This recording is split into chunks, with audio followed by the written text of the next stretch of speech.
Ce matin, j'aimerais vous inviter à faire une petite lecture, si vous avez votre Bible avec vous, dans la lettre aux Hébreux, au chapitre 11, les versets 8 à 16.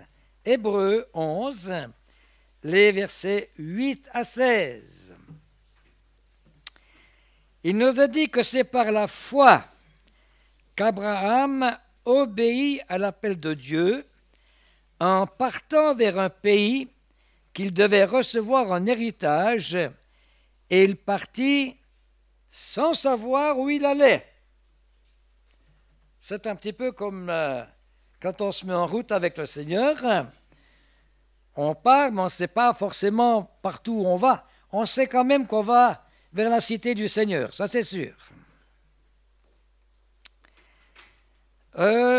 Ensuite, il nous a dit, il faut que je retrouve mon texte, c'est par la foi qu'il vint s'établir dans la terre promise, comme dans un pays étranger, habitant sous des tentes, ainsi qu'Isaac, Jacob, héritier avec lui de la même promesse, car il attendait la cité qui a de solides fondations, celle dont Dieu est l'architecte et le constructeur.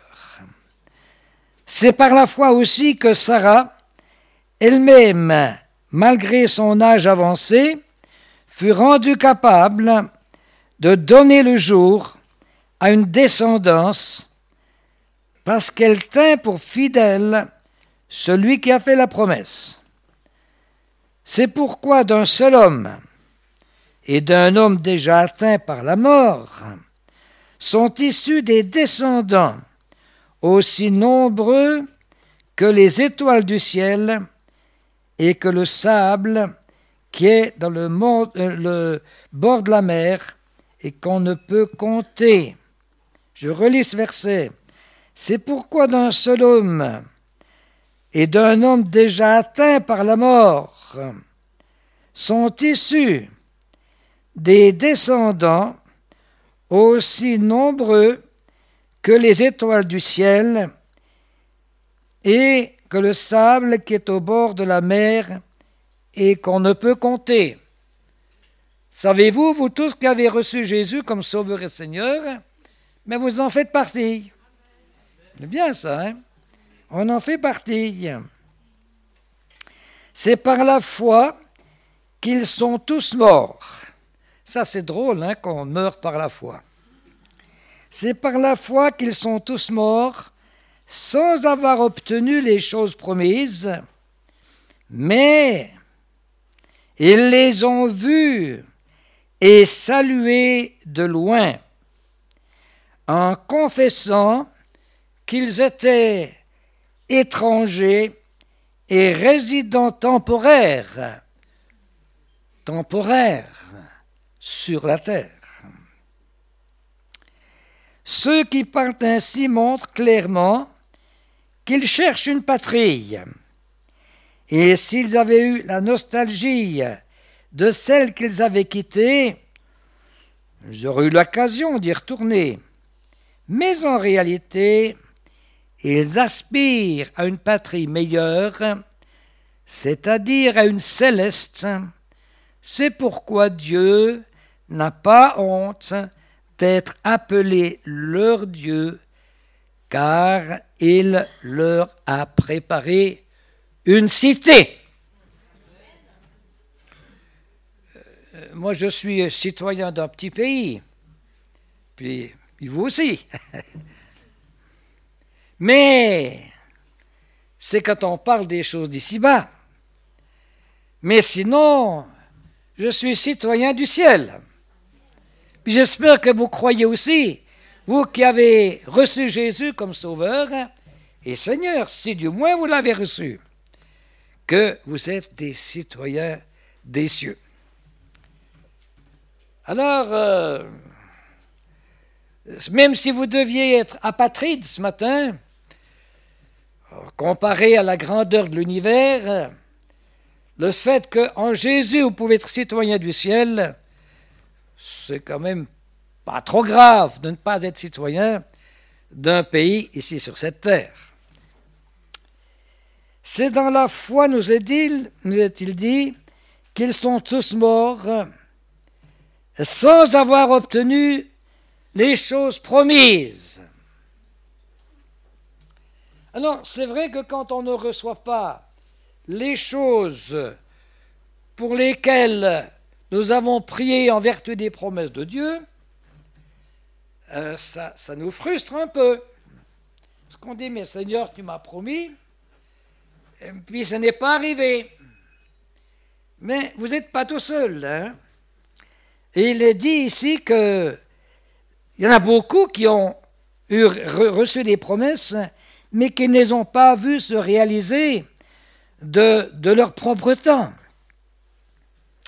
Vous savez, il y a presque 500 ans entre le moment où Abraham a reçu la promesse d'un pays et d'une grande descendance et le commencement de la réalisation de celle-ci, quand Josué est entré dans le pays après avoir traversé le Jourdain. Alors c'est vrai qu'en notre époque, nous sommes au temps du tout de suite. Mais avec Dieu, non, parce que Dieu a le temps. Il a tout le temps. Et puis il nous a quand même communiqué la vie éternelle. Alors tout ce qu'il nous a donné, il ne va pas forcément nous le donner pendant que nous sommes ici. Mais nous avons l'habitude de vouloir tout de suite. Quand Jacob, petit-fils d'Abraham, a quitté le pays de Canaan pour aller en Égypte, eh bien, ils étaient environ 70. Mais quand plusieurs centaines d'années plus tard, ils sont sortis d'Égypte, on dit qu'ils étaient environ 3 millions. Je n'étais pas là, mais enfin, c'est ce que j'ai lu. Quand ce peuple a marché dans la foi, eh bien, il a vraiment vu la bénédiction de Dieu. Et quand ce peuple a marché dans la désobéissance, ben c'est vrai qu'il a aussi vu le châtiment de Dieu. Mais ceux qui marchaient fidèlement avec lui, eh bien, ils ont été bénis.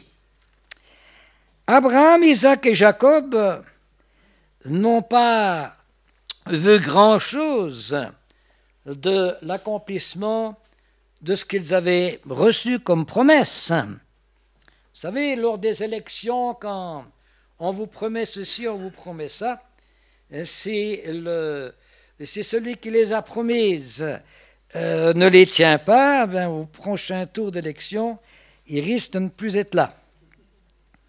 Alors, pourquoi Abraham, Isaac et Jacob ont-ils continué de faire confiance? Parce qu'ils n'ont quand même pas vu grand-chose.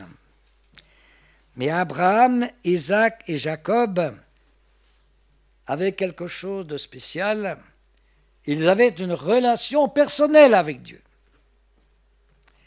Ils n'avaient pas reçu seulement des choses, mais ils avaient une relation personnelle avec Dieu.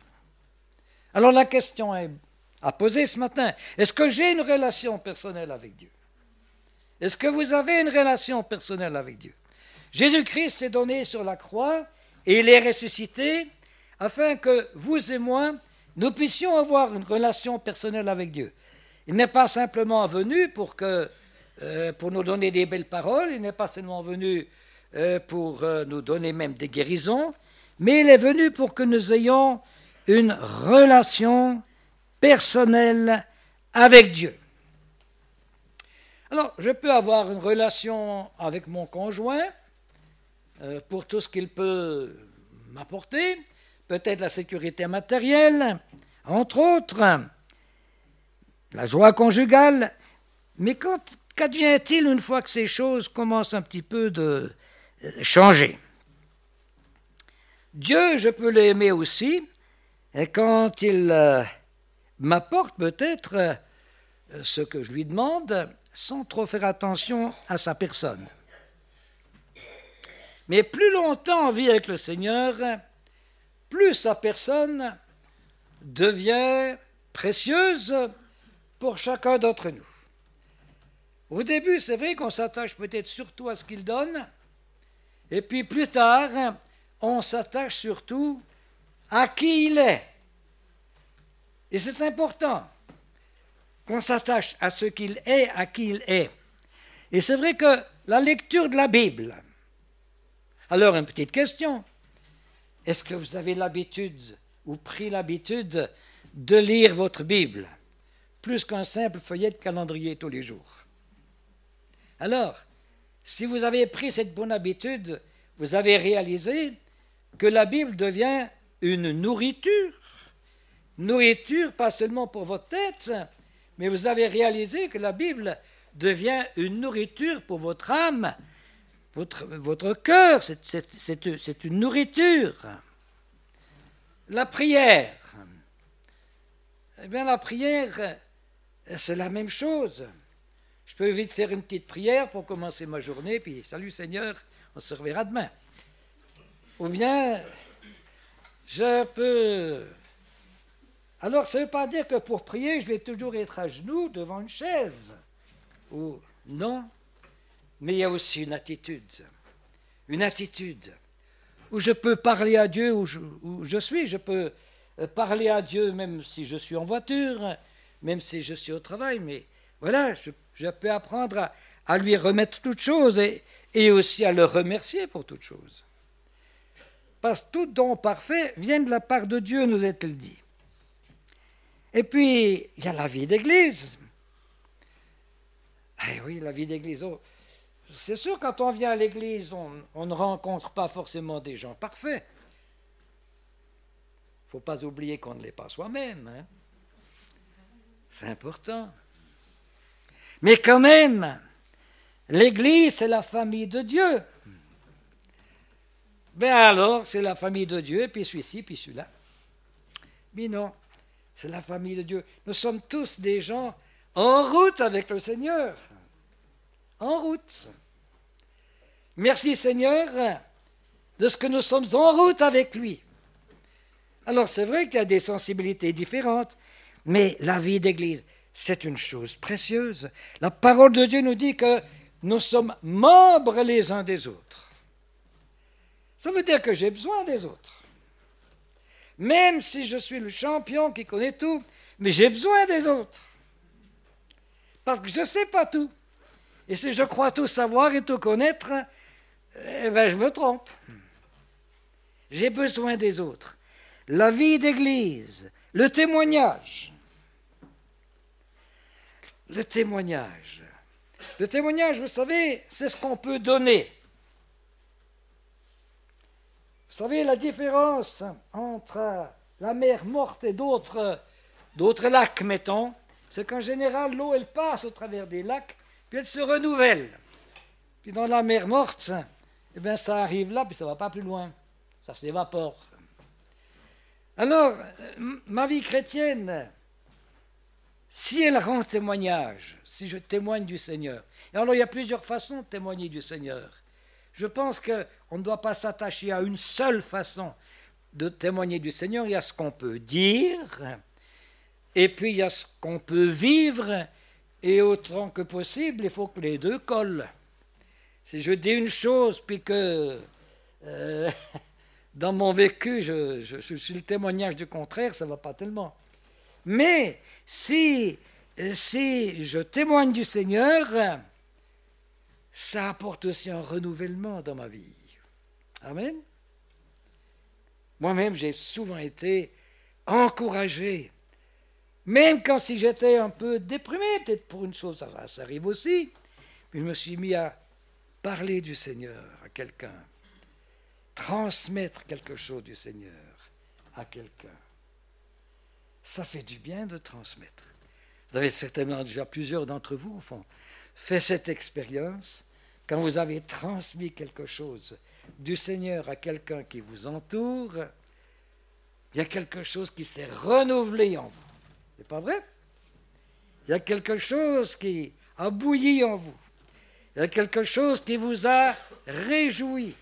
Pourquoi? Parce que ça fait partie d'un renouvellement. Alors, tout ça, c'est autant de choses pour lesquelles nous apprenons à mieux connaître le Seigneur. Mais revenons quand même aux promesses. Il nous est dit ici que nous sommes étrangers sur la terre et voyageurs. Étrangers et voyageurs.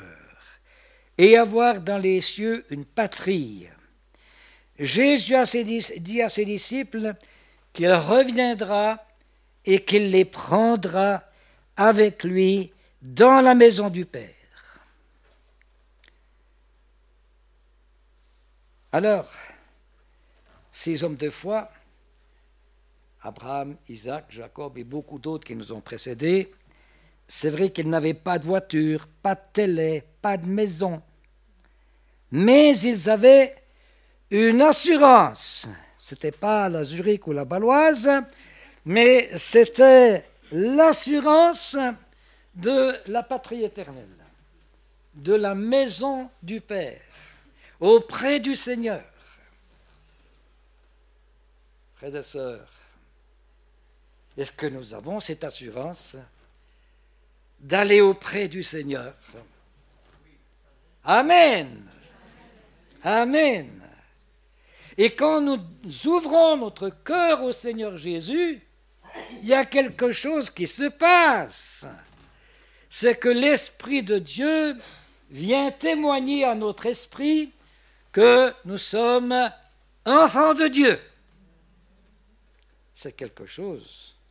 Ce n'est pas seulement quelque chose qu'on nous a dit sur le banc de l'école du dimanche, ou ce n'est pas seulement quelque chose qu'on nous a dit lors d'un cours de catéchisme, ce n'est pas seulement quelque chose qu'on nous a dit peut-être même à l'église, mais c'est le Saint-Esprit qui témoigne à notre esprit que nous sommes enfants de Dieu. Amen. Ça, c'est plus fort que tout. Quand le Saint-Esprit témoigne à notre esprit que nous sommes enfants de Dieu. Alors, c'est la patrie céleste. Tous ces gens, c'était des humains. Ils avaient leurs faiblesses, ils ont commis leurs fautes, mais ils avaient une attente, ils avaient une perspective, c'est la patrie céleste. Est-ce que ça fait partie de notre perspective, frères et sœurs? Oh, peut-être quelqu'un me dira, mais toi, que tu as bientôt 85 ans, tu vas bientôt partir. Hein. Mais peut-être.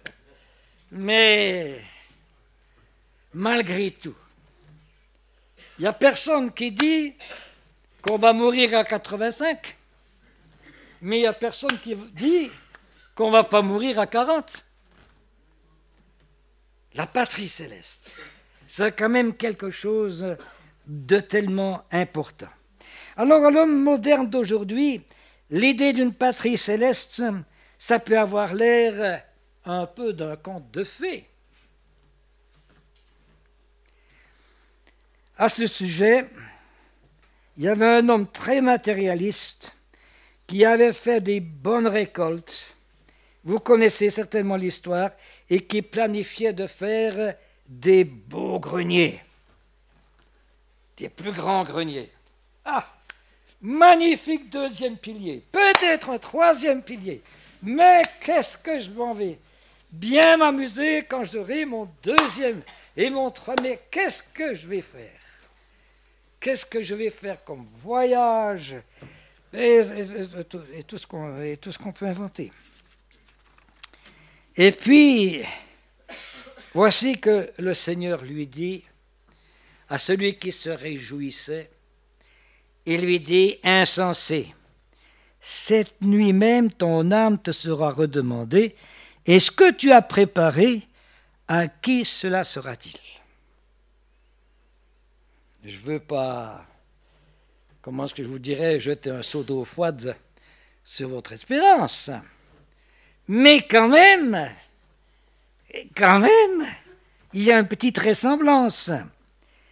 Et il est dit, il en sera ainsi de celui qui accumule des trésors pour lui-même et qui n'est pas riche pour Dieu. Mais quand même, c'est un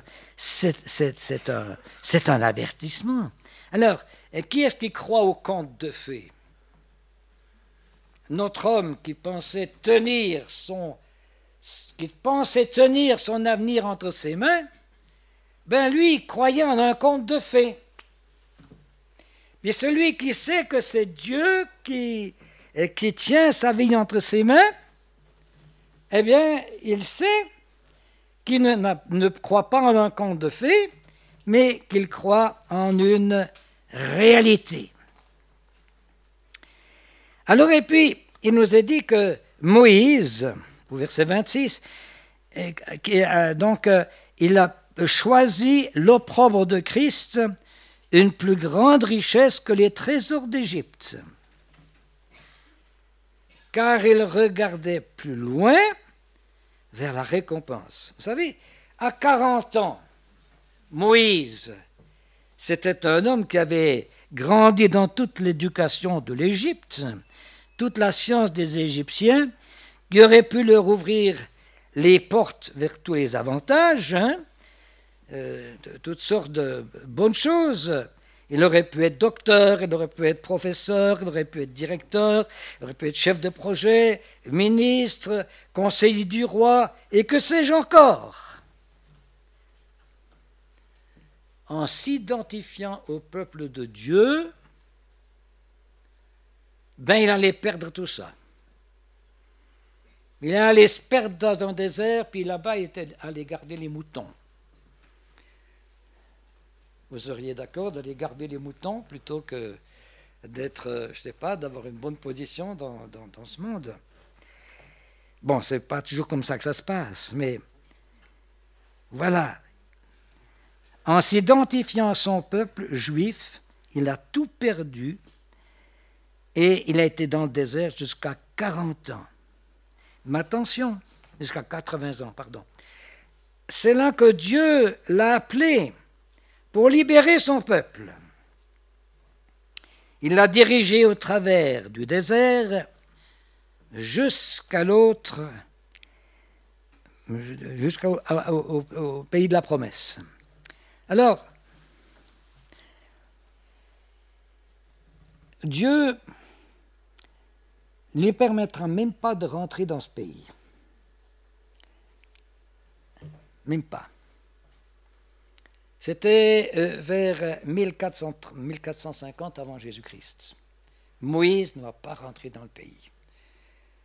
Il n'a pas apparemment fait quelque chose de grave. Dieu lui avait dit de parler au rocher, et puis Moïse, plutôt que de parler au rocher, il était en colère, faire attention quand on est en colère, et puis il a frappé le rocher. Et à cause de ça, Dieu ne l'a pas laissé rentrer. Il a dit non, tu regarderas de loin, mais je ne vais pas te laisser rentrer. Mais vous savez, ce Moïse, vous savez qu'il y est quand même rentré. Plus tard. Il y est rentré. C'était quand? Transfiguration. Exactement. À la transfiguration. Et quand Jésus était sur la montagne, c'était peut-être, je ne sais pas, le mont, je ne sais pas si c'était le mont Hermon, je ne sais pas. On suppose à 2813 mètres d'altitude, mais là, il était là. Donc, il n'y est pas rentré à l'époque, mais plus de 1000 ans après, il y est quand même rentré. Donc, le Seigneur n'a pas abandonné son serviteur, il l'a seulement fait attendre un peu plus longtemps, mais il ne l'a pas attendu sur la terre et dans le désert. Il l'a attendu auprès du Seigneur. Vous savez, des fois, les plans de Dieu, c'est quelque chose qui peut nous étonner. Donc, on ne peut pas dire que Moïse ait fait le mauvais choix. Hein? Il a fait le bon choix. Et vous savez, il n'est pas resté sur la terre quand il est venu. Il est reparti avec Élie. Et puis, il est avec le Seigneur. Il est dans l'éternité. Qu'est-ce que t'en sais? Ben oui, c'est quand même comme ça que c'est écrit dans la Bible. Et c'est quand même ce qui nous attend quand nous avons cette foi en Jésus-Christ. La cité céleste, c'est... Alors je ne sais pas si elle est sur une étoile, j'en sais rien. Mais elle est auprès du Seigneur, ça c'est sûr. La cité céleste. Et nous voyons que, alors lui quand même, il a aussi vu quand même sa récompense, la cité céleste. Alors, sa présence sur le mont de la transfiguration avec Jésus attestait l'unité entre l'Ancien et le Nouveau Testament. Nous voyons que dans Hébreux 11.35, il nous est parlé de ceux qui n'ont pas accepté de délivrance afin d'obtenir une meilleure résurrection. C'est le cas de tous ceux qui sont martyrisés parce qu'ils ne veulent pas renier le Seigneur. Aujourd'hui, une grande quantité de chrétiens sont en prison. Merci Seigneur de ce que nous en sommes gardés pour le moment. Mais une grande quantité de chrétiens sont en prison.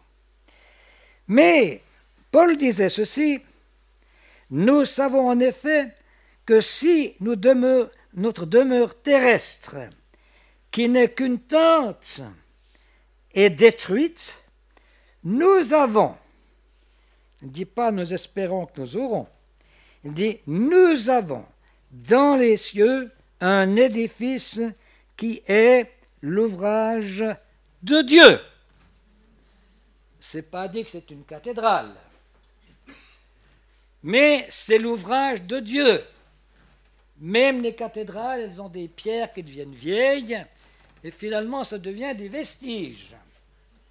Mais la demeure du Seigneur n'a rien à voir avec ça. Aussi âgée soit-elle, elle est toujours neuve. C'est quelque chose d'extraordinaire avec Dieu, ça. Colossiens 1.5 nous parle d'une espérance qui nous est réservée dans les cieux. Aux disciples qui étaient tellement contents, puis c'est vrai, quand on fait de l'évangélisation, si on voit des gens guéris, si on voit des démoniaques libérés, mais ça nous emballe. Et quand les disciples reviennent au Seigneur, le Seigneur leur dit quand même, il ne les critique pas pour ça, mais il leur dit, ne vous réjouissez pas de ce que les esprits vous sont soumis, réjouissez-vous de ce que vos noms sont inscrits dans les cieux. Patrie céleste. Patrie céleste. Notre nom est inscrit dans notre commune en principe, sauf si je suis apatride. Alors, dans cette patrie céleste, eh bien, nous verrons le Seigneur tel qu'il est. C'est quand même une chose extraordinaire.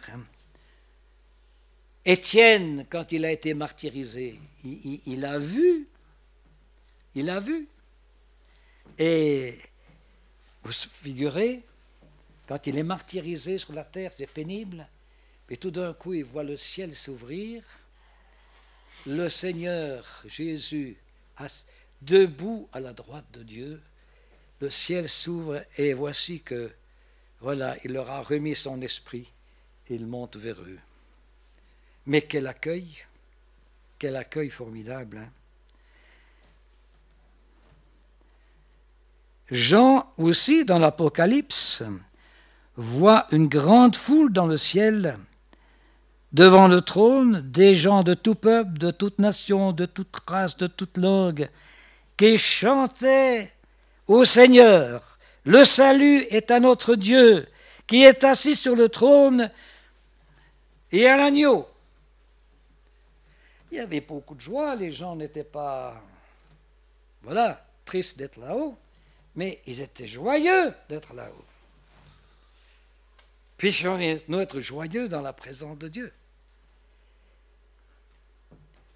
Qui rencontre-nous ainsi dans le ciel? Eh bien, on rencontrera le Seigneur, la parole de Dieu nous dit que nous le verrons tel qu'il est.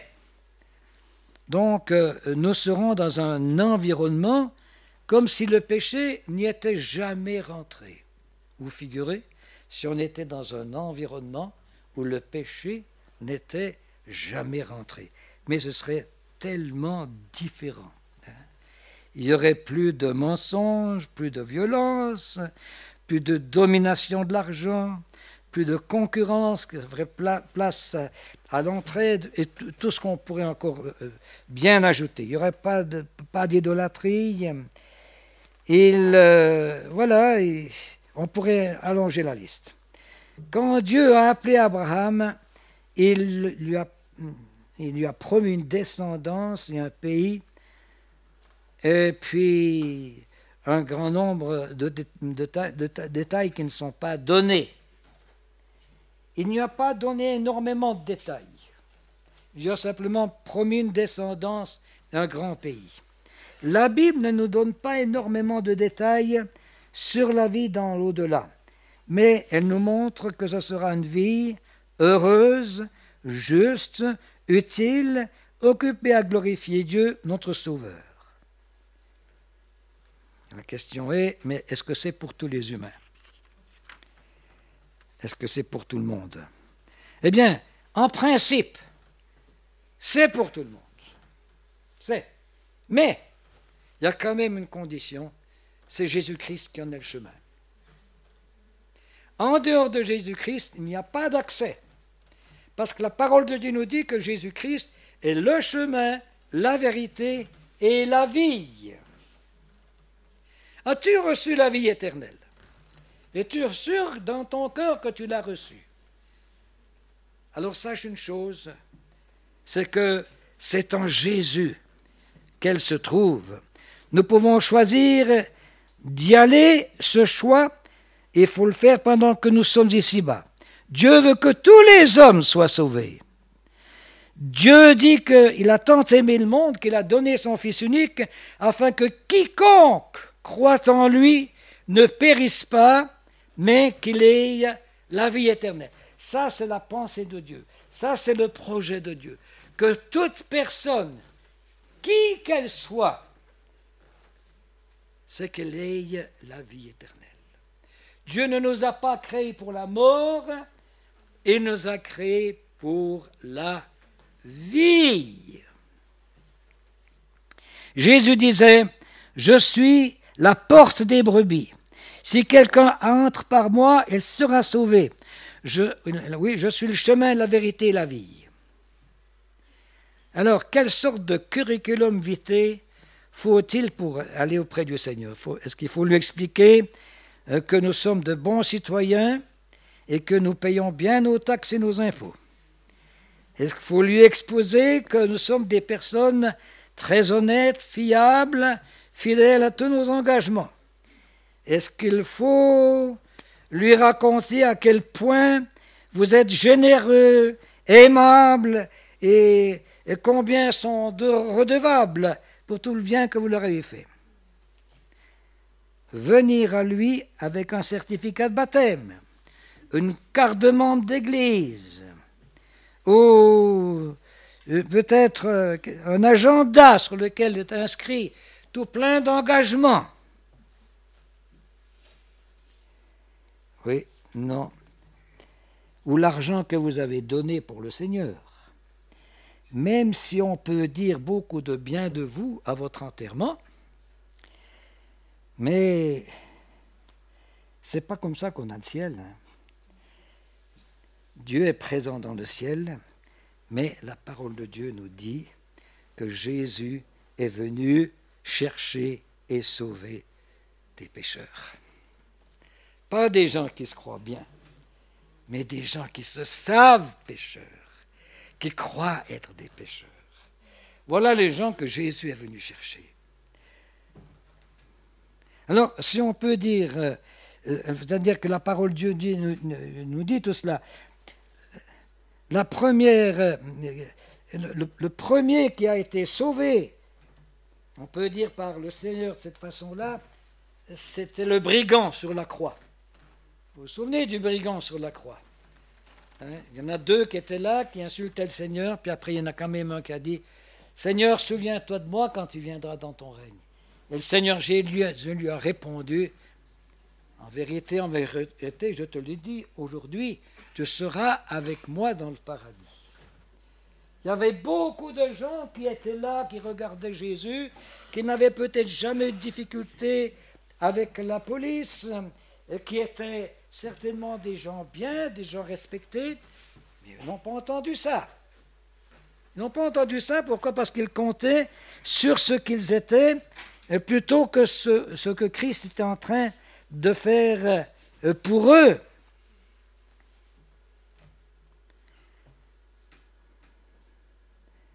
Jésus est le chemin, la vérité et la vie.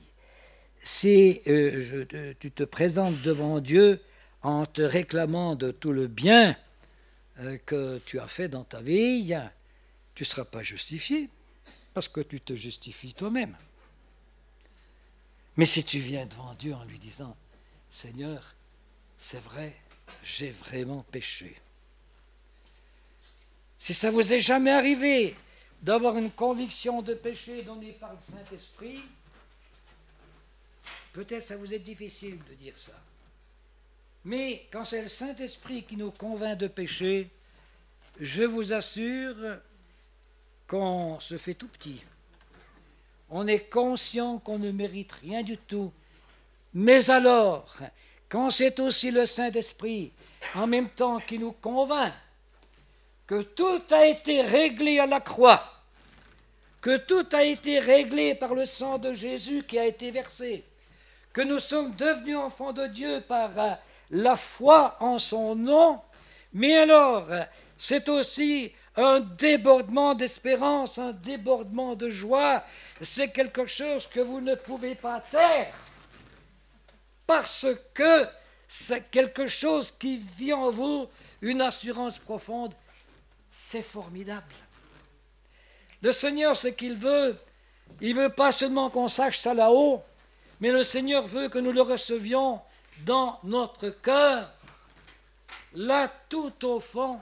Crois au Seigneur Jésus de tout ton cœur et tu seras sauvé. N'adhère pas simplement au Seigneur Jésus avec ta tête, mais crois de tout ton cœur. C'est quelque chose de différent, vous savez. C'est la grâce de Dieu. Et frères et sœurs, eh bien, c'est comme ça qu'on devient citoyen du ciel, en recevant Jésus comme Sauveur et comme Seigneur. Alors la conversion, c'est une chose par laquelle nous naissons de nouveau. Puis après, il y a la marche avec le Seigneur, la sanctification. Oui, c'est-à-dire la décision de persévérer avec le Seigneur et de l'accepter, d'apprendre qui il est, d'apprendre voilà, comment travailler pour lui, de comment vivre avec lui. Puis ça, c'est toute la vie, frères et sœurs. C'est toute la vie. Mais c'est plein de belles découvertes quand on apprend à découvrir la marche avec le Seigneur Jésus-Christ. La lecture de la Bible a beaucoup à y voir. Parce que si je me nourris de la lecture de la Bible, ce qui se passe, c'est que ça meuble ma pensée et puis ça me donne de voir dans toutes mes journées, eh bien, voilà, ici le Seigneur peut me rappeler ceci, me rappeler cela, mais, et puis m'encourager aussi. Quand on apprend à marcher avec le Seigneur n'est pas simplement en train de me dire « Ah, mais tu sais, il y a encore ça que tu fais faux, bien encore ça que tu fais faux, bien encore ça que tu fais faux. » Non, ça ne marche pas comme ça. Et quand le Seigneur est avec moi, il me révèle combien il m'aime. Il me révèle, même si j'ai beaucoup à apprendre, et nous avons tous beaucoup à apprendre, mais il me révèle vraiment qu'il est là, à mes côtés, pour me soutenir, pour m'aider, pour me relever quand je tombe, pour me fortifier quand je suis faible. Mais le Seigneur est vraiment vivant. Vous savez, Abraham, Isaac et Jacob, Joseph, Moïse, tous ceux qui sont cités dans Hébreux 11, n'ont pas eu la vie facile. Mais Dieu était avec eux. Les apôtres et tous ceux qui l'ont suivi, eh bien, c'était la même chose. Et beaucoup de ceux dont nous parle l'Évangile, ils n'ont pas eu la vie facile, mais ils avaient quand même quelque chose devant eux. C'était la vision de la patrie céleste. La vision de la patrie céleste. Alors peut-être que vous n'allez jamais partir en vacances, mais il y a une chose qui est certaine, si vous êtes en Jésus-Christ, la patrie céleste vous est réservée. Amen. Amen.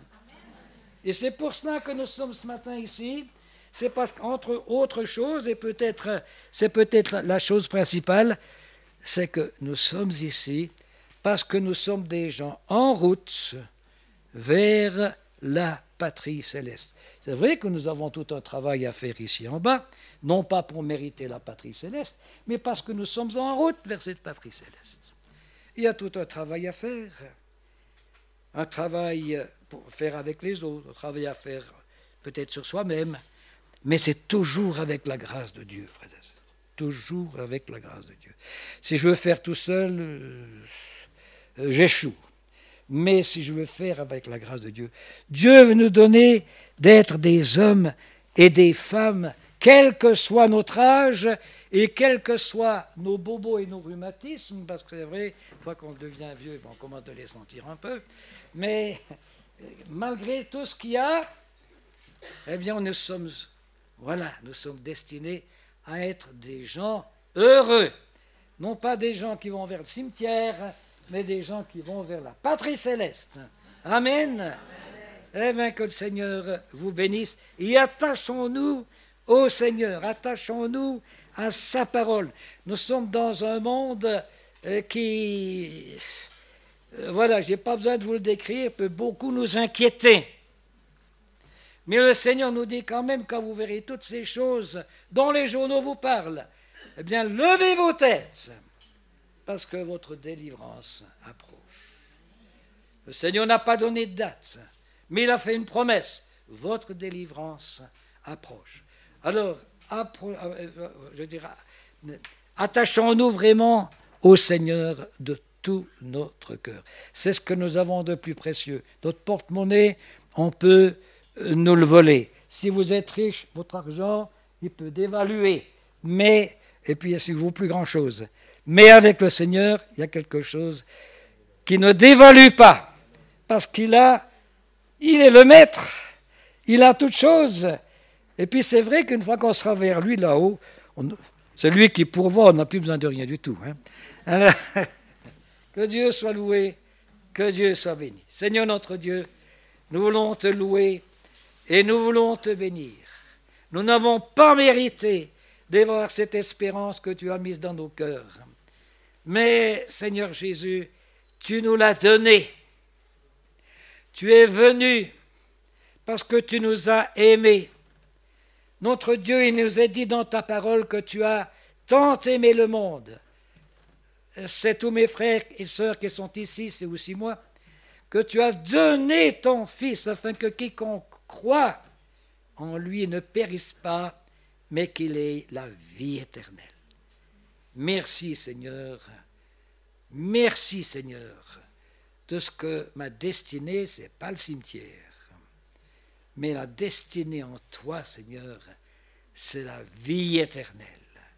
Et pour le reste, Seigneur, c'est ton affaire, ça ne fait plus partie de mes soucis. Mais Seigneur, sois loué, sois béni. Et alors que nous allons prendre part à ce pain et à ce vin, eh bien Seigneur, tu veux nous rappeler que l'alliance avec toi, elle repose sur Jésus, mort et ressuscité, sur son sang qui nous lave de tous nos péchés. Amen.